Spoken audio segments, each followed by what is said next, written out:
All right, so apparently since people care so much about my driveway, this is it. This is my new driveway. And perfect timing, new car. So here we've got the new farm truck, the old farm truck. You can see it's got a little bit of mud on its boots. The really old farm truck. And then this thing right here, that's really just to look pretty. This is a 2013 LS 460. This comes with a lot of the options. It's white on tan. These rims, I believe they're 19s. Those are an option. It does have the optional upgraded semi-aniline leather. It does have the Mark Levinson sound system. This particular car is a long wheelbase. I'm kind of not sure how I feel about the fact that it's a long wheelbase.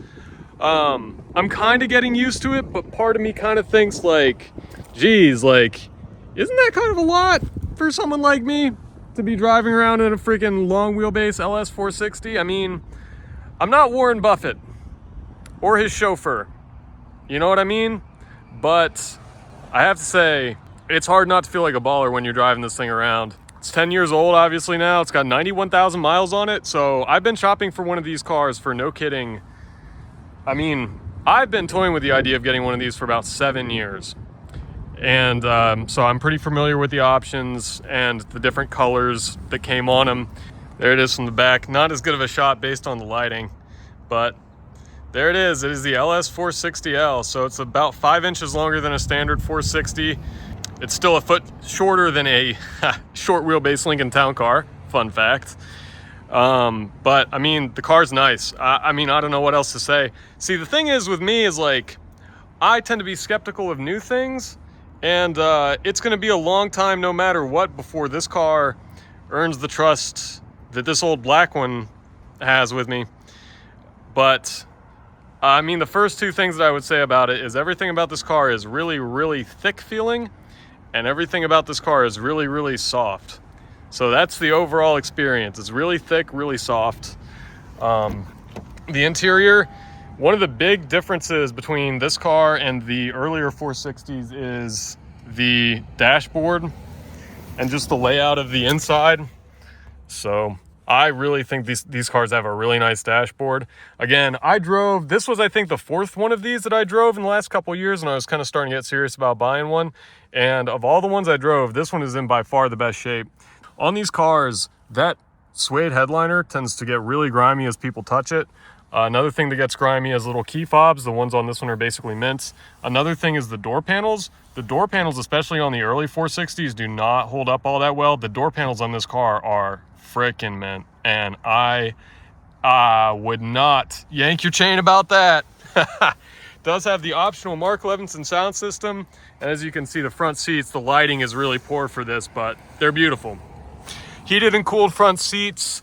The Mark Levinson sound system, I believe I have a problem with a cooling fan on that.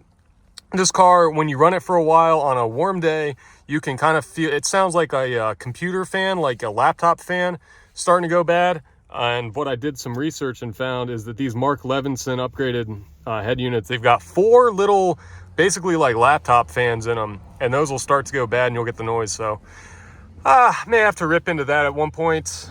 It did have an exhaust squeak on the driver's side rear exhaust tip. If you look really close, this has hit something before. It's kind of mangled up. You would never know if you looked for it. There is an absolutely 0% chance that I'm ever going to attempt to fix that, but it squeaked really bad when I bought it. So what I did was I just bent it back into place as good as I could, and then where it had been having metal on metal contact, I applied some strategic exhaust tape from AutoZone in order to preclude the metal on metal scraping sound from continuing to occur. But that's it. I have not pulled the Monroney label on this one. Obviously, you can go online and get the window sticker for any car that your heart desires, and I'll do it for this one at some point. It's $10. But I suspect the sticker on this, the number that's popping in my head is 88. I would guess that this was an $88,000 car, brand new. It does not have the executive rear seat package. It does not have all-wheel drive. Those are the two big things off the top of my head that it does not have. One thing I will say that I want to do is I want to get the windows tinted. Not a whole lot, nothing crazy like a 30% or even a 35 or 40%. Probably like, I don't know, 50 on the back, 70 on the front. I just think it would look good with the white. And it would make this car a little bit less geriatric because honestly, between the long wheelbase and the white on tan, and I love white on tan, and I don't mind that it's a long wheelbase, but it's kind of got a little bit of an old person thing going on. The fact that it's got these kind of like shadow chrome wheels, I would call them, like they're not like a shiny chrome. I really like that finish. It is going to need tires before too much longer. Yeah, I don't know. I mean, I think that's a sharp looking rig. And the short wheelbase has its advantages too.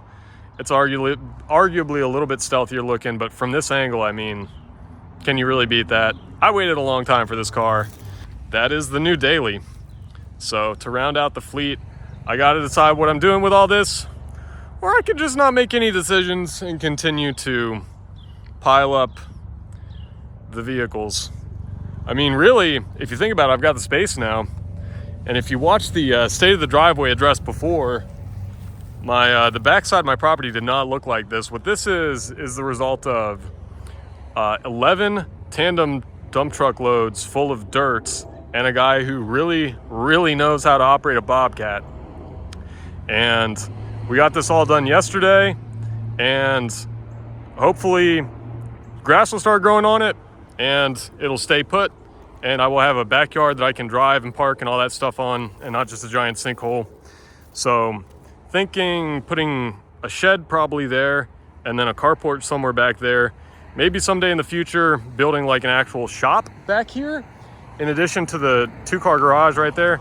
But that's way in the future. And also, honestly, I want to see how this grading that we did, I want to see how that holds up before, if and when I were to ever actually pour a slab and build a shop back here. So that's where we're at. Oh yeah, and then the next project is new roof. I got to do the roof and all the trim, and I've got to get that monstrosity of a dying screen porch off of there. And the house has got good bones. 38 English cottage, real classy. So we're gonna bring that thing back to life. The inside's already pretty nice, just gotta do the outside. And I'm gonna stop being the least fancy house on the block here. 1 block from historic East Lake Golf Course and Country Club. At least I got the car for it now, I'll say that. But yeah, so we're gonna keep continuing the progress back here. And the way I see it, it's just more square footage to pile up cars on. And at least I can actually look at how happy they are parked back there before you can even park back here. It was literally just a sinkhole, literally nothing but a sinkhole. So anyways, that's all the news that's fit to print from Craigslist Gold Estates. Yeah, it's a mixture. The grass seed. You got rye, fescue, or Bermuda. You need all 3 to combine because they all have different advantages. It's gonna look nice.